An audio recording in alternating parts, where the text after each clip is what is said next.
दोस्तों,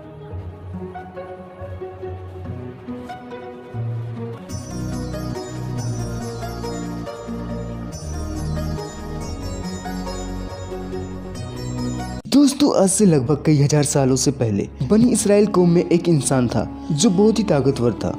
उसके पास इतना ताकत थी कि वह हजारों की फौज को अकेले ही शिकस्त दे देता था, जिसका नाम सिमसोन था। दोस्तों, यह उस वक्त की बात है जब पैगंबर हजरत दाऊद अलैहिस्सलाम इस दुनिया से वफात कर गए थे। दोस्तों, सिमसोन की इस कहानी का जिक्र ईसाइयों की मुकद्दस किताब बाइबल में चैप्टर 14 से 16 तक में मौजूद है और इस कहानी का जिक्र और भी कई इस्लामी किताबों में देखने को मिलता है। दोस्तों, इस वीडियो के अंत तक बने रहें और आपसे एक छोटी सी रिक्वेस्ट है कि आप इस लाल वाले सब्सक्राइब बटन को दबाकर हमारे इस चैनल को एक सब्सक्राइब कर दीजिए। दोस्तों, इस वीडियो में हम जानेंगे कि सिमसोन हजारों की फौज को अकेले हराने वाला कैसे एक लड़की से हार गया, और इस वीडियो में हम जानेंगे कि सिमसोन की ताकत का क्या राज था। तो दोस्तों, वीडियो के अंत तक बने रहें। दोस्तों, दाऊद अलैहिस्सलाम के दौर में बनी इसराइल बहुत ही ठीक हुआ करती थी। उस कौम के सभी लोग बहुत ही खुश थे। लेकिन जब आप इस दुनिया से रुखसत हो गए, तब कौम अमालिका नाम के एक कौम ने बनी इसराइल पर अपना कब्जा कर लिया और तरह तरह के जुल्म सितम करने लगी। बनी इसराइल के लोगों ने खुदाए ताला से मदद मांगी और खुदाए ताला ने उनकी यह दुआ कबूल की और समसन का जन्म हुआ। समसन जैसे जैसे बड़ा हुआ, वैसे वैसे उसकी ताकतें और भी बढ़ती गईं। वह अपने उम्र के लड़कों से कई गुना ज्यादा ताकतवर था। एक बार समसन जंगल से आ रहा था। अचानक एक शेर ने उस पर हमला कर दिया। समसन उस शेर को बिना किसी हथियार के वहीं मार डाला।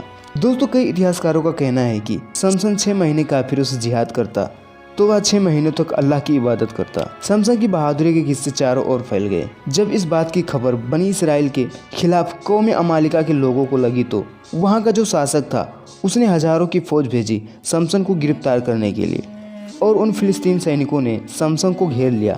समसन ने वहाँ पड़े एक गधे के जबड़े की हड्डी से उन हजारों की फौज को मार डाला। अब कौम अमालिका के लोग हैरत में पड़ गए और समसन के इस ताकत की राज का अंदाजा लगाने लगे, और बनी इसराइल के लोग समसन की इज्जत करने लगे, बल्कि उसे अल्लाह द्वारा भेजा गया फरिश्ता भी मानने लगे। वहीं कौम अमालिका के लोग समसन को भला बुरा कहने लगे। दोस्तों, अब वह समय आया जब समसन को एक लड़की से मोहब्बत हो गई जिसका नाम दलीला था। अब समसन दलीला से हद से ज्यादा प्यार करने लगा था और वह दोनों अपने ज्यादातर समय एक साथ गुजारने लगे। जब इस बात की खबर कौम अमालिका के शासक को हुई तो उसने दलीला को इस्तेमाल करना चाहा और चांदी के कुछ टुकड़ों पर दलीला को राजी कर लिया कि वह किसी तरह समसन से उसके ताकत के राज मालूम करे।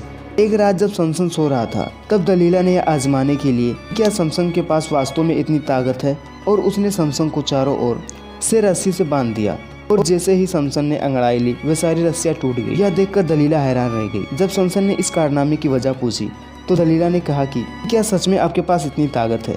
समसन मुस्कुराता हुआ बोला कि दुनिया की कोई ऐसी भी रस्सी नहीं जो मुझे बांध सके। जब दलीला ने इसके पीछे का राज जानना चाहा, लेकिन समसन ने इनकार कर दिया। यह सिलसिला कई दिनों तक चलता रहा। फिर समसन ने थक हार कर कहा, इसके पीछे के राज मेरे लंबे बाल हैं जिन्हें मैं काट नहीं सकता। मुझे अपने बालों को काटने की मनाही है। जब से मैं पैदा हुआ हूँ मेरे बाल काटे नहीं गए हैं, और मेरे इस ताकत के राज भी ये हमारे लंबे बाल ही हैं। यह सुनकर दलीला की खुशी का ठिकाना ना रहा।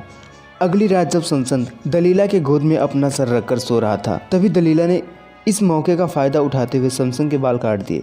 और जब कौम अमालिका के सैनिक आए और समसन को बेड़ियों में जकड़ने लगे, तब समसन कुछ नहीं कर पाया। समसन को महल ले गए और उसके दोनों आंखों को फोड़ दिया और खंभों में समसन को बांध दिया, और एक जश्न का प्रोग्राम रखा गया जिसमें वे लोग अपने देवता को समसन की बलि देना चाहते थे। वहाँ महफिल भरी हुई थी, चारों ओर शराबें पिलाई जा रही थी, नाच गाने बज रहे थे, और समसन अब लाचार उन जंजीरों में जकड़ा हुआ था और अपने उन गलतियों पर पछतावा कर रहा था। और उसने रोते हुए अल्लाह से दुआ मांगी कि एक बार मुझे मेरी ताकत लौटा दे जिससे मैं इनसे अपना बदला ले सकूं। और अल्लाह ने उसकी यह दुआ सुन ली और समसन की ताकत वापस आ गई। समसन ने अपनी ताकत से दोनों खंभों को अपनी ओर खींचकर गिरा दिया और पूरी महल गिर गई, जिसमें सब दबकर मारे गए और समसन भी मारा गया। दोस्तों, यह वीडियो आपको अगर थोड़ा सा भी पसंद आया हो तो आप हमारे इस चैनल को एक सब्सक्राइब कर दीजिए और वीडियो को अपने दोस्तों के साथ एक शेयर